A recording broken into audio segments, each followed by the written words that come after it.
ഇനി നെക്സ്റ്റ് എന്താണ് ETF? അതായത് എക്സ്ചേഞ്ച് ട്രേഡഡ് ഫണ്ട്. ഇപ്പോൾ സപ്പോസ് ഇത് 5 കമ്പനിയാണെന്ന് വിചാരിക്കുക. ഇപ്പോൾ Wipro, Tata, Eicher Motors, Nestle, hero, 5 company. ഈ 5 കമ്പനീനെ ബേസ് ചെയ്തിട്ട് ഉള്ള ഒരു ഷെയറാണിത്. ഒരു ഇൻവെസ്റ്റ്മെൻറ്റ് ടൂളാണിത്.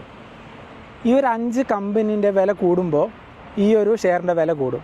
ഈ 5 കമ്പനിയുടെ വില കുറയുകയാണെങ്കിലോ ഈ ഷെയറിൻ്റെ വില കുറയുകയും ചെയ്യും.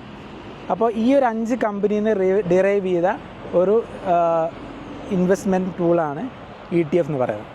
അതേപോലെ അപ്പോൾ ETF 50, നിഫ്റ്റി 50 എന്തായിരിക്കും?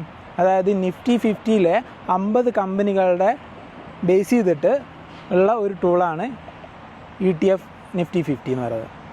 അതേപോലെ ETF ഒരുപാടുണ്ട്. ഇപ്പോൾ ETF ഗോൾഡിൻ്റെ ETF ഉണ്ട്. പിന്നെ ഇപ്പോൾ പുറത്തുള്ള അതായത് USA-ലൊക്കെയുള്ള സ്റ്റോക്കൊക്കെ ഉണ്ടാവുമല്ലോ, അതിലൊക്കെ നമുക്ക് ഇൻവെസ്റ്റ് ചെയ്യണമെങ്കിൽ ആ ഒരു USA-ലെ സ്റ്റോക്കിനെ ബേസ് ചെയ്തിട്ടുള്ള ETF ഉണ്ട്. അങ്ങനെ ഒരുപാട് സെക്യൂരിറ്റീസിൻ്റെ ETF ഉണ്ട്, ഒരുപാട് ETF ഉണ്ട്. അപ്പോൾ ഇത് ETF-ൽ ഇൻവെസ്റ്റ് ചെയ്യുമ്പോഴുള്ള നമുക്കുള്ള ഗുണം എന്താണെന്ന് വെച്ചാൽ, ഇപ്പോൾ ഈ ഒരു 5 കമ്പനിയിൽ ഒരു കമ്പനിയുടെ വില താഴേക്ക് പോയി എന്ന് വിചാരിക്കുക, ബാക്കി 4 കമ്പനിയുടെ വില മുകളിലേക്കാണ്. അപ്പോൾ ഈ ഒരു ETF-ൻ്റെ വില എന്തായിരിക്കും? മുകളിലേക്ക് തന്നെയായിരിക്കും. മാത്രമല്ല ഇപ്പോൾ 5 കമ്പനി, ഇതിപ്പോൾ 1000, ഒരു കമ്പനിയുടെ വില 1000 എന്ന് വിചാരിക്കുക. അപ്പോൾ 5 കമ്പനിയുടെ വില 5000.